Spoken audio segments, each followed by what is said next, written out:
Mtazamaji, karibu tena kwenye mwendelezo wa taarifa zetu papa hapa Tanzania News TV, mahala ambapo unapata taarifa za ukweli. Sasa kauli motomoto zinazidi kutolewa baada ya makamu wa rais Bwana Daktari Balozi Nchimbi kujiuzulu kutoka madarakani kama makamu wake Samia Suluhu Hassan. Unajua mtazamaji wangu, ile barua pekee ambayo iliweza kutolewa ikieleza kwamba Nchimbi ameng'atuka madarakani imeweza kuzua tumbo joto.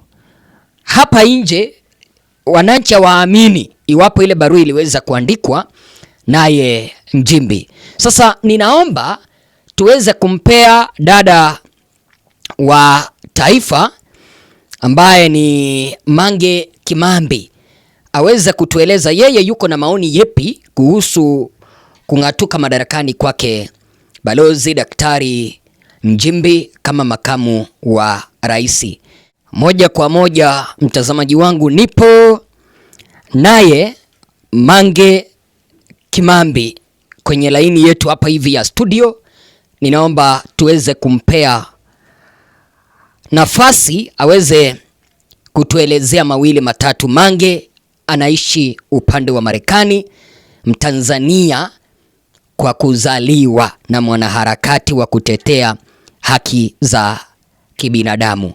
Dada Mange, tunakupata. Je, wazo lako ni lipi kuhusu kuondoka madarakani kwake Daktari Nchimbi? Wakati ni wako Mange. Habari zenu wa Tanzania.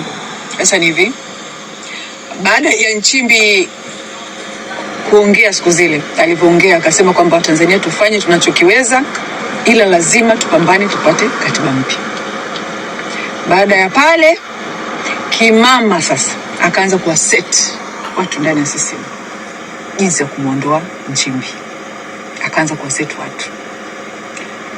Last week Nchimbi aliitwa kamati ya maadili ya CCM, alipelekwa barua atokee kwenye kamati ya maadili ya CCM. Nchimbi akawaambia sawa. Siku kamati ya maadili wakajikuta wenyewe pale, Nchimbi kutokea kwenye kamati ya maadili. Wakamwandikia barua ya pili kali. Wakamwambia tunakuita kwa mara ya mwisho. If you don't show up, tunatoa decision yetu. Unaona? Kimama huyo. Kwa hiyo Nchimbi had no way out. Had no way out. Alishaitwa mara mbili kwenye kamati ya maadili ya CCM na kutokea. Na wakashampa warning kwamba watatoa maamuzi yao bila yeye kutokea, kwa sababu ameshaambiwa na hataki kwenda. Unaona? Kwa hiyo Nchimbi had no choice. Ni kwamba asingejiuzulu hii leo, yani kwamba tu kawai, lakini walikuwa wanaenda kumuondoa this week CCM. Unaona? Hiyo ndio CCM ya sasa hivi. Yani ni hivi wa Tanzania, ukimuona Mtanzania yote bado anavaa nguo ya kijani, anavaa nguo ya CCM, huyo ni taira, ana akili nzuri, kwa sababu CCM does not exist anymore. CCM ile watu walikuwa wanajua haipo tena, ndugu zangu. CCM imebakwa. CCM imetekwa. Sio CCM ile. Kimama kama kimama hataki Watanganyika wowote wanaojielewa ndani ya system. Mtanganyika yote anayejielewa na kuipenda Tanganyika hatakiwi kwenye system ya huyu mama. Huyu kimama hatakiwi kwenye system. Anawataka Watanganyika ambao anaweza kuwanunua tu kwa vibenti, Watanganyika ma zero brain kama kina Mwana FA, kina Mwigulu Nchemba, kina Ali Hapi, kina Bashite, Watanganyika ambao hawana uzalendo na Tanganyika, ambao wako tayari kuiuza Tanganyika.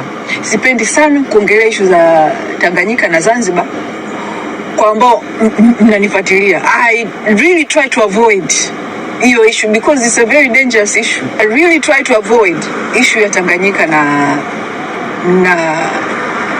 na Zanzibar. But the time has come. Lazima tuongelee sasa hivi. We cannot anymore. Tanganyika imetekwa na Zanzibar kwa sasa. Wale walikuwa na hasira miaka mingi, walikuwa na hasira kwa wanaona ni kama vile Watanganyika, yani kama vile tumetake over nchi yao. Kwa hiyo sasa hivi wanalipa kisasi. Hao wanalipa kisasi. Wanalipa kisasi by looting. Wana loot Tanganyika. Everything wanauza, wanachukua, wana nini. Yani na Mtanganyika yote ambaye ana akili timamu hatakiwi. Kule jeshini, I haven't told you, jeshi la wananchi, recruitment ya Wazanzibari inafanyika kwenye jeshi ili waje kuua Watanganyika. It's bad. Usalama wa taifa, napoambia sasa hivi nimetekwa Wazanzibari tupu, usalama wa taifa. Yani the situation is bad. Yani it's almost like a Zanzibar takeover of Tanganyika. Na Watanganyika wenyewe tulionao ndo hawa vichwa maji, kina Ali Hapi, ndo hawa kina Mwana FA wanaonunulika na kuuza Tanganyika kwa vitu vidogo. Hawa kina Nchimbi, watu wa CCM ambao wana uchungu na Tanganyika, yani ambao wameona ni bora wapiganie Tanganyika kuliko CCM, ndo hao sasa hivi hawatakiwi kwenye CCM anymore. Sasa na waomba Tanzania, jamani, nchi inapotea, mambo yanazidi kuharibika. Naomba Tanzania, let's focus. Acheni na mambo ya kinadamu na Zuchu. Acheni mambo ya mpira, acheni mambo ya wasanii. Pay attention na hii nchi before it's too late. We have to fight. We have to pay attention. Na waomba, nitawaletea mengi zaidi kuhusu issue ya Nchimbi, lakini naomba let's pay attention. Asante sana Mange, tumeweza kukupata japo ulikuwa kwenye safari. Tumeweza maudhui yako, semi zako. Mange Kimambi alikuwa kwenye ziara hapa, nikamuwahi ili niweza kupata tamko lake kuhusu kujiondoa madarakani kwake makamu wake rais Balozi Daktari Nchimbi. Unaona hapa mtazamaji wangu, ameweza kutueleza kwamba Nchimbi alikuwa ameitwa kwenye kamati kuu ya CCM neki kujieleza ni kwa nini anatoa kauli ambazo zinakinzana na serikali na msimamo wa serikali. Ni kwa nini ameamua kuwaambia Watanzania wapigane wapate katiba mpya, na ni kwa nini anaonekana kwamba anatofautiana na bosi wake ambaye ni Samia Suluhu Hassan. Akapokea barua, lakini ile siku ambayo neki, ukipenda kamati ya nidhamu, ilipokuwa imemuita mtazamaji wangu, alikataa katakata kufika pale aweze kujieleza, kwa sababu Nchimbi aliona kwamba yale ni madharau kabisa. Yeye kama makamu wa rais, itakuwaje aweza kufikishwa kwenye kamati ya nidhamu?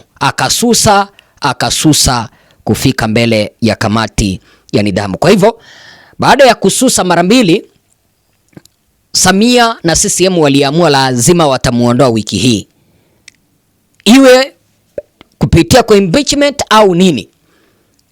Kwa hivyo Nchimbi ameondoka madarakani kwa kulazimishwa. Nchimbi ameondoka madarakani kwa kulazimishwa na kwa kusimamia ukweli, kwa kusimamia haki ya waliouawa mwaka uliopita, kwa kusimama kwamba Watanzania tupate katiba mpya. Hayo ndiyo yameweza kumsulubisha. Na Mange ameweza kusema kwamba CCM haitaki Mtanganyika mwenye yuko na akili timamu kama Nchimbi, inataka watu ambao wako na akili punguani kama akina Bashite. Wazo lako ni lipi? Hayo yalikuwa ni mawazo yake Maria, yani yalikuwa ni mawazo yake Mange Kimambi. Mtazamaji wangu, tupatane kwa kanda ijayo.